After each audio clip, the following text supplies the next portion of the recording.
تک تک ماها تو زندگی هدفهای خاصی داریم یا یه رویا پردازی میکنیم که میخوایم بهش برسیم، ولی صبح تا شب سرمون تو گوشیه یا حواس پرتی‌های زیادی داریم و نمیدونیم چجوری باید کنترلش کنیم.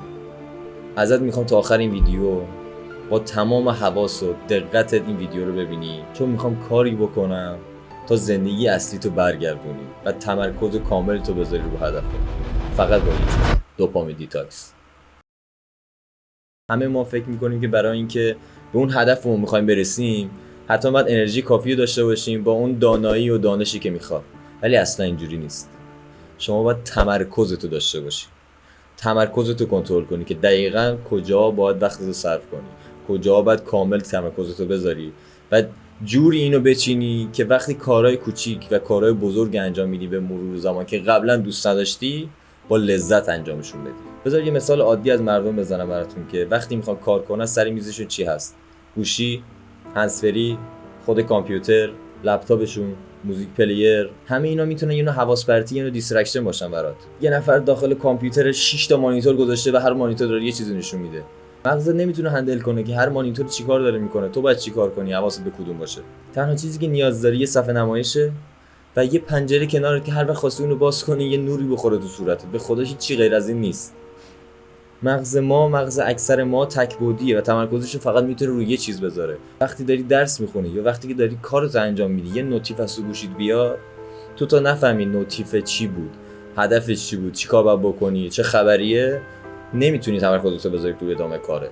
پس همین چیزی که نیاز داری یه دونه پنجره است که نور بخوره تو صورتت، یه صفحه نمایشه یا یه دونه کتابه که کارات انجام بدی. در مورد زمان دوپامین دیتاکس هم اینا بعضیا میگن 6 ماه است، بعضیا میگن 1 ماه است، بعضیا میگن 10 روزه، 30 روزه. و بهترین زمانی که خودم تست کردم 7 روزه. تو این 7 روز اگه این کارا رو انجام بدی، مغزت قبول میکنه که آقا باش، هر کاری که انجام بدی من میتونم لذت ببرم، اما کمترین کاری هم که انجام بدی من لذت میبرم. پس این 7 روز میخوام ازت یه فداکاری کوچیک بکنی و به خودت ببخشی این 7 روز و این کارا رو انجام بدی تا دوباره بازگشت به کارخانه بخوری و زندگیت از نو بشه. تا چیزای کوچیکن لذت ببری و کاراتو کامل انجام بدی. توی نت بخواید سرچ بکنین دوپامین دیتاکس، هزار ویدیو براتون میاره که من 90% رو دیدم و ویدیوی قبلی هم که در مورد دوپامین دیتاکس ساختم جز به جز اینا رو توضیح دادم. ولی تو این ویدیو میخوام یه پکیج کامل و راحت ترین مسیر که میتونیم انجام بدیم و مغزمون راحت اونو بپذیره رو بهتون بگم و این 4 تا نکته اینه. فقط قبلش یه سری هستن ویدیو رو وسطش قطع کردن یا همین الان قطع کردن رفتن، میگن بابا چه کاریه، چرا باید این کارو بکنم؟ این چیزی که مغزت میخواد تو واقعا راحت زندگی کنی و دنبال دردسر نگردی.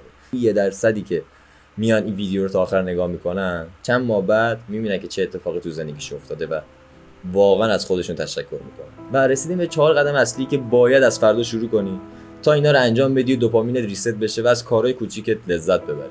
قدم اول، در روز حد اکثر 1 ساعت میتونی از صفحه نمایش گوشی یا لپتاپ یا کامپیوتر استفاده کنی. میدونم آنلاین شاپ داری، دوره درست میکنی، نمیدونم حالا هر کاری دیگه ای میکنی، تو 7 روز فقط وقت داری 1 ساعت در روز خودتو وقف این صفحه نمایش بکنی. تو این 1 ساعت بیزینستو برس، کارهای آنلاین شاپت انجام بده، نمیدونم سایتت انجام بده و این 1 ساعتت وقتی تموم شد اینقدر وقت اضافه میاری که نمیدونی چی کار باید بکنی و اون موقع است که دنبال چیزای جدید میگردی، کتاب خوندن، ورزش کردن، اینا رو خودت اضافه میکنی. برای همین این قانون اصلی اول گذاشتم. زیاد چیز سختی نیست، عقب نمیافتی. 7 روز زندگیتو ببخش به خودت. فقط 7 روز، چیز خاصی نمیشه. قانون دوم، یوتیوب بی یوتیوب. یوتیوبو کنسل کن برای این 7 روز. حالا میگی من که دارم ویدیو تو رو نگاه میکنم، اسکل، دارم ویدیو خودت رو تو یوتیوب نگاه میکنم. ولی من این چیزی بهتون بگم، 90% کسایی که ویدیو رو نگاه میکنن، ویدیوهای من رو نگاه میکنن یا ویدیوهای بچهای دیگر رو نگاه میکنن، هیچ کدوم از این کارا رو انجام نمیدن. و من ازت میخوام با اینکه خودم هفتگی ویدیو میذارم، هیچ کدوم از اینا رو نبین. هیچ ویدیویی نبین در هفته. یوتیوبو کنسل کن. خیلی از وقتتو داری میذاری. حالا بعد یه هفته خود متوجه میشی که چقدر باید تایم بذاری برای یوتیوب. یه هفته یوتیوبو باز نکن. ببین چه اتفاقی میفته. امتحانش کن فقط. 90% که دارن اینا رو نگاه میکنن انجام نمیدن این کارو. فقط نگاه میکنن، یه ذره تو فکر فرو میرن که واقعا چیکار باید بکنن. همین کارو بکن. این 2 تا قانون اول انجام بده، 2 تا قانون بعدی هم انجام بده. قانون سوم، فیلم بزرگسال یا فعالیت‌های مثبت 18 بزرگسال کنسله. حالا خودت میدونی چی به چیه، من دارم چی میگم. پارتی، الکل، سیگار، پورن، جغ، سکس، اینا رو کنسل کن. اینا رو تو این یه هفته بذار بدنت صفر بشه. فقیر کن بدنت از دوپامین. بذار کامل حوصلت سر بره. باید ریستش کنی دیگه. باید از اول بازگشت به کارخانه بزنی. باید همه چیزش ریست شه. هاردش ریست شه، رمش ریست شه. همه اینا رو باید ریست کنی تا دوباره از کارهای کوچیک لذت ببری. انگار دوباره به دنیا اومدی. فقط یه هفته است.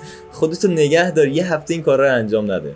نه فیلم بزرگسال ببین، نه پورن ببین، نه سکس بکن، نه جغ بزن، نه پارتی برو، نه مشروب بخور، نه الکل بخور. اینا رو انجام بده. میخوای ریست چی دیگه؟ نه باید انجامش بدی. اگه میخوای همین زندگیت ادامه بدی، از کارهایی که میکنی راضی، همین الان ویدیو رو کنسل کن و برو به کارت برس. قانون 4، مدیتیشن. 10 دقیقه در روز مدیتیشن کن. چه با موزیک چه بی موزیک.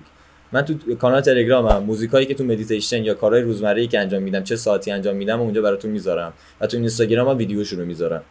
میتونی بیای اونجا مدیتیشن آهنگاشو داشته باشی و همزمان با هم دیگه مدیتیشن کنیم. چه ایبی داره، انرژیمون به هم دیگه برسه. بدون موزیک هم میتونی انجام بدی اون کارو. با خودت تنها باش. 10 دقیقه.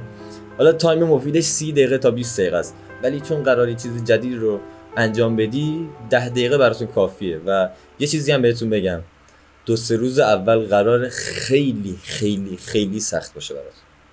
اینقدر سخت باشه که کلتو بکوبی به دیوار میگی من دارم چیکار میکنم با خودم.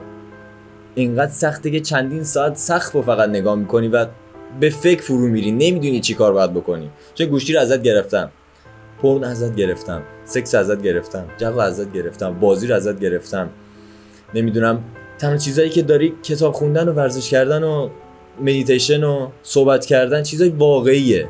میگیری چی میگم؟ این کارا رو فقط میتونی انجام بدی و مغزت میره سمت اینجور چیزا بعد 4-5 روز. و وقتی این 7 روز انجام بدی، بعد 7 روز میفهمی که واقعا چیزای کوچیکم لذت بخشن برات. مثلا داری تو پارک قدم میزنی، هندزفری تو گوشت نباشه، آهنگ گوش ندی، میفهمی که صدای بیرونم جذابه، اون قدم حال بمزن نیست. صدای ماشینا، صدای دور و بریات دارن صحبت میکنن، صدای پرنده‌ها داخل پارک، اینا واقعا جذابه برات و یه ذره لذت بخش میشه. دوپامین ترشح میشه از این چیزای کوچیک. در صورتی که قبلا وقتی با خودت مدیتیشن میکردی، با خودت حرف میزدی، تو راه موزیک نداشتی، مغزتو میخوردی. یعنی خودت مغز خودتو میخوردی، گاز میزدی قشنگ مغزتو، حوصله خودتو نداشتی، اینقدر تو فکر فرو میرفتی که نمیدونی داری کجا میری و بعدش برمیگشتی دوباره کارهایی که دوپامین ترشح بکنه رو انجام میدادی. ولی الان میری میبینی کتاب خوندن بد نیستا، فلان کارم بد نیستا، مدیتیشن 10 دقیقه بکنی حال میده، یه ذره مغزت ریلکس میشه، اینا همه لذت بخش میشه برات. این کارهای کوچیک میگی که واقعا من چرا اینا رو انجام نمیدادم. وقتی از کارهای کوچیک لذت ببری در طول روز و دوپامین ترشح بشه، دنبال چرت و پرتای دیگه نمیری، تمرکزت از دست نمیدی، تمرکزت رو میذاری رو کارت، مغزت میدونی که الان باید چی کار بکنه. ولی سوالی که الان خیلی‌ها تو ذهنشون دارن اینه که بعد این 7 روز چیکار باید بکنی. وقتی این 7 روز انجام دادی و ریست شد دوپامینه، کل چیزایی که تو مغزت بود از اون دوپامینای قدیمی جایگزین شده و دوپامینای جدید وارد شده. الان وقتشه که هدفتون رو مشخص کنید و وارد مسیر هدفت بشی و اون کارهایی که باید انجام بدی رو انجام بدی. الان ریست شدی، تمرکزت برگشته و هدفت رو باید پیدا کنی. حالا چجوری باید هدف رو پیدا کرد؟ من این ویدیو این بالا براتون میذارم، کردن هدف درست مسیر زندگیت که 3 تا بخش اصلی داره و 3 تا بخش اصلی رو تو خودت راحت میتونی تو زندگیت پیدا کنی و مسیر درست هم پیدا کنی که اون هدفی که میخوای آیا علاقت هست، حوصلت سر نمیره 5 سال اونو انجام بدی، نمیدونم حالت به هم نمیخوره 10 سال اونو انجام بدی، اونو برو کامل ببین. هم لینکش این بالا میذارم، هم تو دیسکریپشن برات میذارم که اون ویدیو رو کامل ببینی بعد این ویدیو و بعد ببینی چی کار میکنی با خودت. ونگلیت هم اینجاست تا تو مسیر پیشرفت زندگی تو رو کمک کنه. خیلی خوش اومدی به ونگلیت.